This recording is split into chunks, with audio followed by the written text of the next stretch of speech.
Hello again, and welcome to Denton's Tales. Now, this time I want to talk about horns. Yes, now, horns and Vikings often seem to go hand in hand. One says Viking, and people instantly will think of men wearing helmets with big horns sticking out of them, something that is totally incorrect. They never wore horned helmets. No, I mean, horns on a helmet would have been, well, it would have put you at a great disadvantage because it would have made it much easier perhaps to knock the helmet off someone's head or grab one of the horns. And as I often point out, if maybe, you duck sideways in a shield wall to avoid a spear thrust, well, Olaf beside you now has one of your horns stuck in his ear. But we owe, of course, the Viking horned helmet to Richard Wagner. Or rather costume designers for his operas back then, and subsequent artistic license on the part of illustrators in the popular press. That is how the image of the horned helmet came about. Initially, it was illustrations of the operas, but then somehow the horns managed to get put into anything in the Germanic or Old Norse historical context. So the great heroes of the past, be they mythological or actual, were shown with the horned helmets. A rather unfortunate fortunate thing, but people came to believe that Vikings actually wore those. But Vikings are also frequently associated with horns that they did actually use. Horns for drinking and horns for blowing. Now, strictly speaking, we should really say that the Old Norse had drinking and blowing horns, because only those who sailed off in the ship to raid or trade or found settlements were actually Vikings in the correct sense of that word, which meant, well, it could mean a seafarer, an adventurer, a pirate, basically someone who went off in the ship and did something somewhere or other. Fara I vikingar, in other words, to go Viking. While horns were used by, well, everybody in Scandinavia, especially the drinking ones. Oh yes, because drinking was one of the most popular pastimes in those days. And given the weather in Scandinavia, that's hardly surprising. So a Viking horn would be one that someone had with them on a ship. Everybody else, well, they just had horns. Now, horns could come in many forms. Some were very large, such as the war horns used for battle or for signaling. Others could be very small, as were a lot of the drinking ones. They could be completely plain and undecorated, or they could be covered in runes and various designs. Some might have elaborate metal decorations added to them. And while many were actual horns taken from cattle, some were made of metal and highly decorated with embossed designs. Now this is a typical small drinking horn. And there's a right and a wrong way to use it. This way, and you get a lovely refreshing drink of ale or mead. Well, you would if there was actually anything in this one. But this way, well, you get a shower. I've seen people pick one up the wrong way and pour the contents over themselves. It's very funny. It is really very funny, unless of course you're the one doing it. In which case, well, you feel a right prat.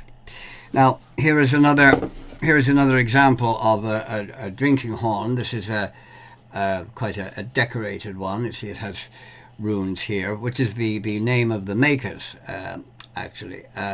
The excellent Grimfrost company in Sweden. They make a lot of very, very good products. And here's a larger version of the same horn, again with the runes here. And there would be quite a typical version of the somewhat decorated ones. Now here we have a blowing horn, and this is quite a hefty one, the weight of it.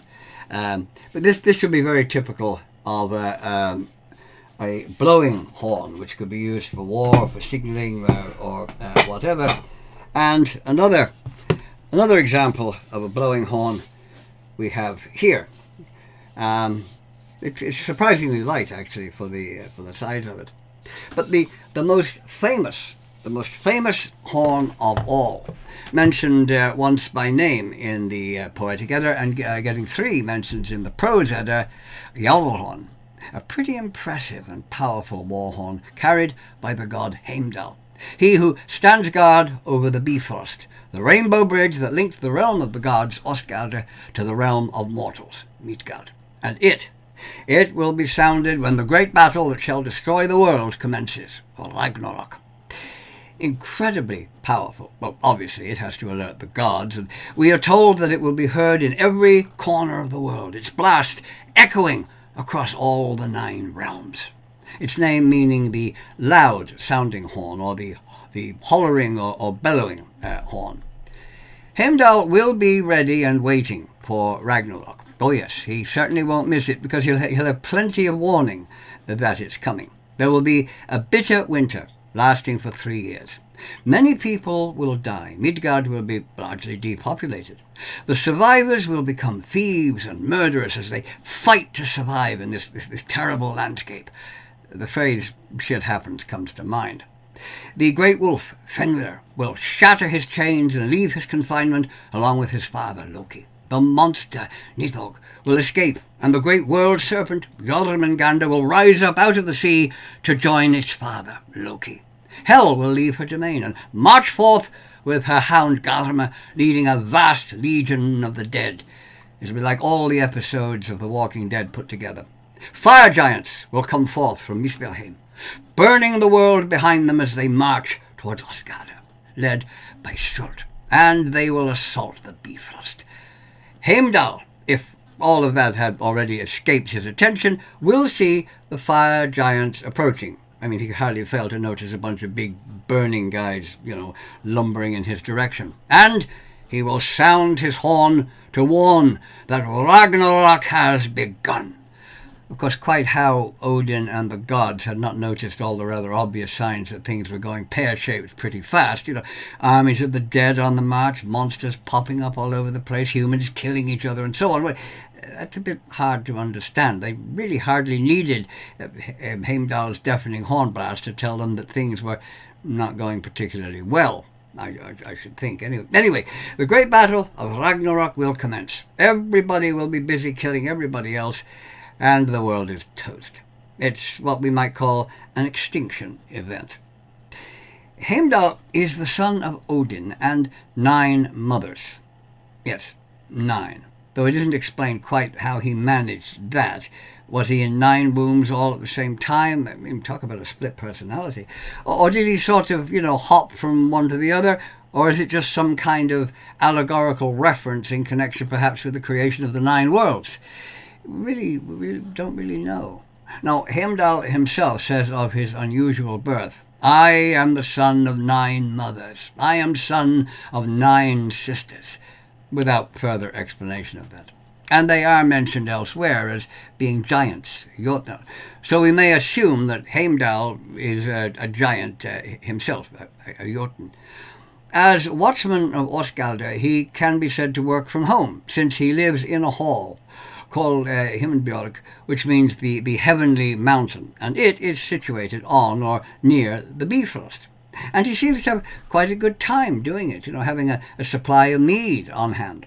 When Odin talks about the various halls where the gods live, he mentions this particular one, saying, "Himmelsbjörg is the 8, and Heimdall there o'er men holds sway, it is said. In his well-built house does the warder of heaven the good mead gladly drink."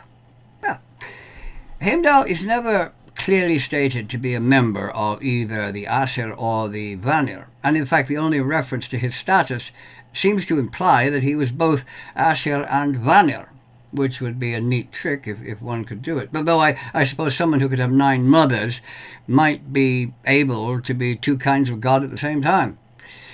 This one reference to his status states that he was the whitest of the Aesir, as well as that he, like other Vanir, he knows the future.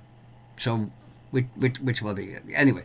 The mention of his whiteness, now that isn't a reference to the color of his skin. No, it probably means in a male context that he was good looking, attractive, possibly blonde.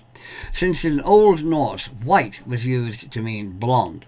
And in the case of a woman, it meant again someone who was attractive, possibly blonde or one of very high status, a wealthy woman who did not have to go out working in the fields and thus wouldn't be suntanned.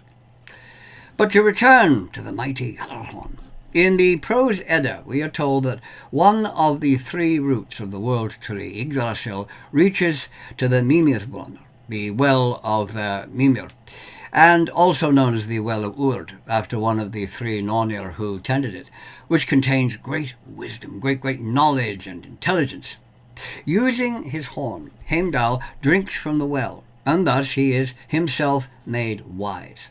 Later on, we are told that Heimdall is the owner of the trumpet, Gjallarhorn, and that its blast can be heard in all worlds. Finally, we hear the foretelling of the events of Ragnarok, how the enemies of the gods gather on the plains, and how Heimdall will stand and mightily blow into the horn. The gods will awake and assemble together at the Thing, ready for action. Oh, maybe that's why they hadn't noticed all the rather obvious signs of Ragnarok. They were all asleep. Too much 24/7, 365 days a year feasting and partying with the dead warriors in Valhall, perhaps. They were all, as they would say in Ireland, overtaken. But Heimdall used his mighty horn to drink from the Mimirbrunn. So, as I mentioned, blowing horns now obviously have a hole at the bottom end, so you can, well, blow them. You know, they work better, obviously, when you can blow them, while drinking horns don't, equally, obviously, I suppose, since all the contents would spill out. But the Gjallarhorn was sort of, well, multitasking, you could say, having been used for drinking and being ready for blowing in time of need. How do you get a horn with a hole in it that can also hold liquids? A musical instrument and a drinking vessel. Yes, quite how one can drink from a horn with a hole in it, I'm not really sure. Unless, of course, it's like the things in sci-fi TV shows, such as Star Trek, where things happen that actually are totally impossible by all the laws of physics, such as instant communication across millions of miles of space. And if one questions that, then the answer is either, well, by then they'll be able to do it, which they won't, or the simple, well, they just can. Heimdall wasn't the only one, of course, to use the horn, however, in its drinking vessel usage, Mimir having used it for the same purpose. Now, Mimir, his name meaning the one who remembers, was famed for his knowledge and wisdom. Possibly an Aesir god, or maybe a giant, it's not clear exactly which, but he was killed and beheaded by the Vanir during the Aesir-Vanir War. Now, Odin came across the severed head, and he used special herbs and chanted magical songs over it to preserve it, resurrecting it despite it not being attached to a body. Those must have been some pretty powerful herbs. And he later consulted the head whenever he needed advice, which it continued to give him, despite being severed, the amazing talking head sitting beside the well and giving it his wonderful powers of wisdom. Now, quite how the head was able to be so conversational without any lungs, I really don't know, but it was.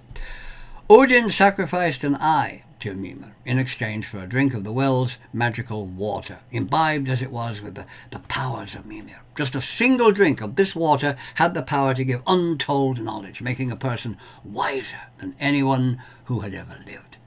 Odin sacrificed an eye to drink just once from the well, but Mimir uses the Gjallarhorn to drink from the well each morning, according to the Prose Edda. Now, it doesn't give any explanation for why Mimir and Heimdall have the same horn. Mimir seems to have had it first, but nothing is mentioned about how Heimdall received it or exactly how Mimir can use it, since, well, he's just a head. He has no arms.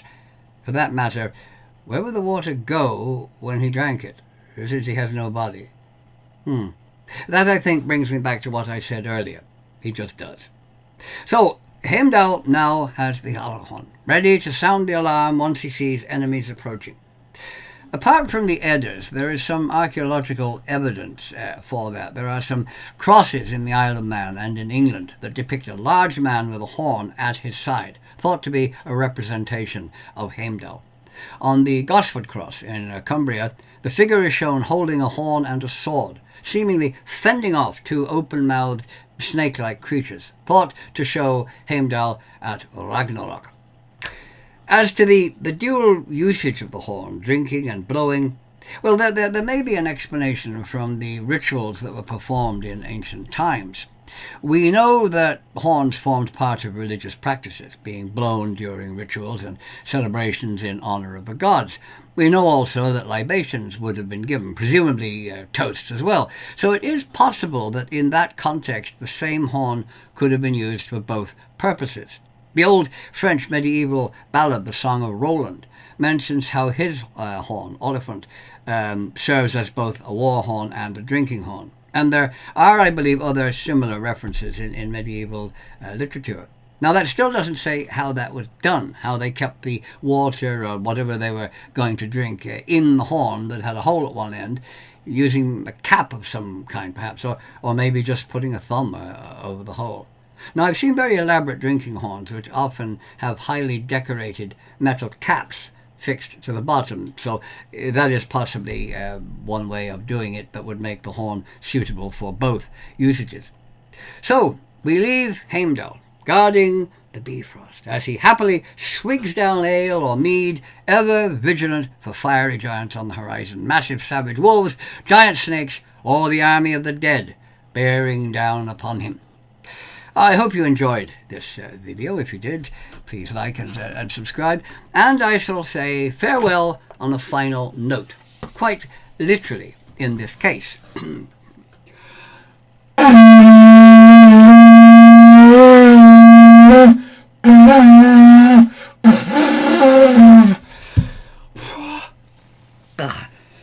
Oh.